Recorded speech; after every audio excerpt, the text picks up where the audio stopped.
আলহামদুলিল্লাহ, অবশেষে মুরাদপুর হাজীবাড়ির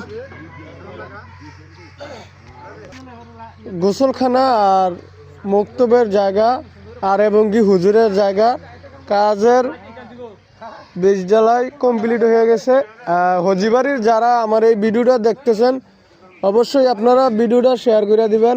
আর এইখানে দেখেন ঢালাই করছে যে ভাইরা অনেক পরিশ্রম করছে, তো মেশিন নিয়ে যেতেছে, ঢালাই দেওয়া কমপ্লিট হয়ে গেছে। যে যেখান থেকে আমার এই ভিডিওটা দেখতেছেন অবশ্যই আপনারা কমেন্টের মাধ্যমে জানাবেন।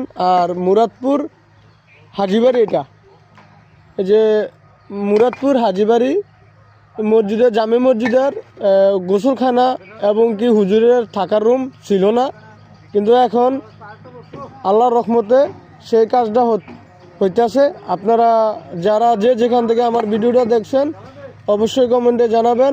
আর এই মসজিদ মাদ্রাসা থাকবে, দুনিয়ার সম্পদ এবং কি ছেলে সন্তান টাকা পয়সা এইসব একদিন আপনি ছেড়ে অন্ধকার কবরে চলে যেতে হবে আল্লাহর ডাকে। তাই আপনাদেরকে বলবো মসজিদ মাদ্রাসার সাথে আপনারা যুক্ত থাকবেন। হ্যাঁ, মসজিদ মাদ্রাসায় কাজ চললে একটু সময় দিবেন। তো সবাই ভালো থাকবেন, সুস্থ থাকবেন। আল্লাহ হাফেজ।